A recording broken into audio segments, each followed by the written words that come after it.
Donc, c'est bien sympathique tout ça. On continue donc avec ce que nous faisons. On fait en sorte effectivement d'avoir des informations, les informations qu'on souhaite. Donc, on sanitize ici. Là, on valide. C'est un validator, mais ça, c'est un sanitizer. Ça, c'est également un sanitizer, etc. Donc là, on peut continuer un peu ce qu'on fait. Et on va procéder à l'échappement de certaines choses. Donc comme ça, avec escape, d'une certaine façon, on évite les mauvaises surprises. Alors, j'ai montré ça. Est-ce que de toute façon, on va même pas arriver puisque ça va pas être considéré comme valable. Donc là, on va dire que je mets script, hop, script. Et que là je mets je vais pas mettre plus de choses et on va voir ce que ça donne. User not found, donc là ça va un peu loin quand même. Euh, alors sanitize, escape, user not found, mais j'aurais bien aimé voir le résultat de l'escape, donc je vais faire un console log. Hop, console log de l'objet sanitized. Comme ça, vous allez voir sanitized data. Et là, on met sanitized data juste pour que vous puissiez voir. Là, on relance. Et comme vous pouvez le voir, ici, il y a eu pas mal de petits changements qui ont été opérés pour éviter que le script ait son effet informatique. Donc voilà. Mais effectivement, il faut quand même la recherche, mais la recherche, effectivement, repose sur un truc qui ne veut rien dire.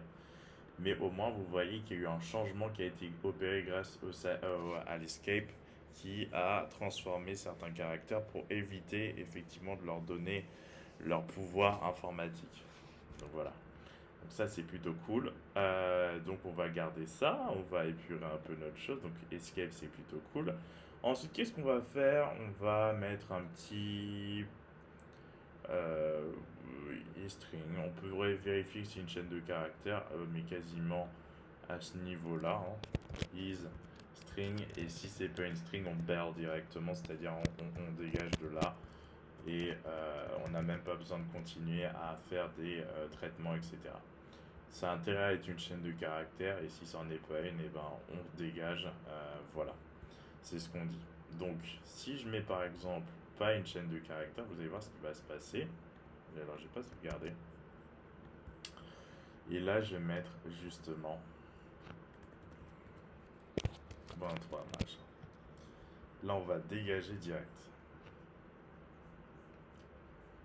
Invalid value email. Donc voilà, ça berle sur le truc. On sait même pas quand est-ce que ça s'arrête, mais normalement ça s'arrête là. Stop running validation if any of the previous one have failed. Useful to prevent a custom validator that touches database or external API from running when you know it will fail. Donc c'est parfait. J'ai bêlé après le e-string comme un peu eux dans leur exemple, machin machin. J'aurais pu mettre un petit message. Je vais mettre quick message.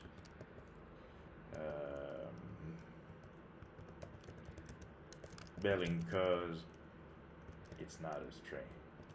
Not a string. Alors on va checker. Belling cause no string. Voilà le petit message et on a donc belé. Hop hop hop. Donc ça c'est déjà plutôt pas mal. Ça rajoute des petites choses, ça vous permet de voir d'autres choses. Euh, Franchement, on va même pas avoir besoin de continuer trop sur l'email. Là, c'est vraiment, on a déjà fait pas mal de trucs. On a rajouté pas mal de vérifications, de validation, etc. Donc, plutôt cool. Là, c'est tout ce qui concerne le sanitizing. Et là, on belle. Donc, même pas besoin de sanitiser une information qui est minable. Donc, pour le mot de passe, là, qu'est-ce qu'on peut encore faire? String. Alors, on va déjà vérifier, c'est que c'est une chaîne de caractères. On va bêler effectivement forcément, si ce n'est pas le cas, is string, alors, sorry, is string, hop. Donc là, on berle si c'est pas le cas, avec berle, je vais remettre le même topo, hein, le même truc, with message, berling code no string, berling code no string, not a string, not a string, not a string, je berle, je me barre.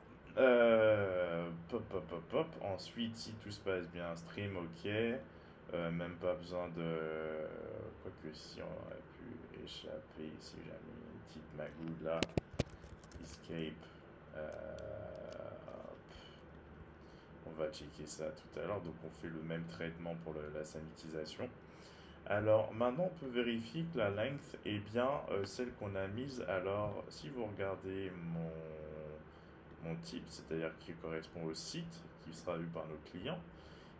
Donc du côté du... Alors pourquoi c'est de cette couleur? Ok. Et donc si on regarde ce que j'ai mis comme précaution par rapport au regex, dans le log, j'ai mis au moins effectivement entre 8 à 12 caractères compris. Donc on va effectivement mettre la même chose et ça sera pertinent puisque c'est déjà géré effectivement du côté utilisateur. C'est-à-dire que si on fait un npm run dev, si je ne m'abuse, hop, on est là, CTRL C, alors hop, on se met ici, hop, CTRL V, et on check ça, ici, on arrive, vous allez voir que si je mets moins de 8 caractères, ça ne va pas fonctionner. Déjà, on met par exemple un truc valide, puisque dans notre back-end, on a dans notre base de données boris@gmail.com, c'est parfait. Eh bien, si je mets ça et que je mets moins de caractères, de toute façon, ce sera impossible de se connecter. Ça va rester effectivement comme ça, interdit, forbidden, not allowed. Et c'est parti. On va dire que je mets Boris. Et comme vous pouvez voir, ça change rien. Il faut que je rajoute, donc Boris, il y a 5 lettres. Il faut que je rajoute 1, 2, 3 pour que ça commence à être bien. Si je fais 4, 5, 6, 7, 8... Alors là, ça veut dire que c'est plus possible, ça veut dire qu'on a rajouté trop de choses, on a dépassé les 12 caractères. Là, 12 caractères, c'est bon. Donc, hop, c'est bien géré. On va confirmer cela du côté du service web. Donc, on se met là et on va faire en sorte de vérifier. Et en fait, c'est ça le truc, c'est que ça, on peut considérer que c'est un validateur. Donc, on continue la chaîne de validation à ce niveau-là. Is length. Hop, et c'est un objet qu'on passe avec min. Et là, on met 8 en l'occurrence. Et max. Et là, on met 12. Et là, on est très très bien. Donc, ça va pas besoin de trimer si tel n'est qu'elle sent. On fait un bail à nouveau. Hein, on va pas continuer inutilement.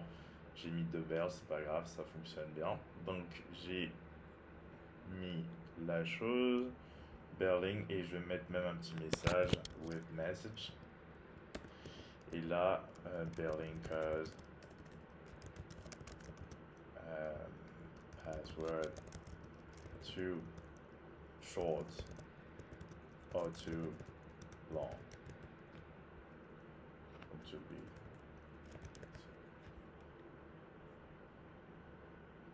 Donc voilà, on a mis notre petit message, on va tester tout cela.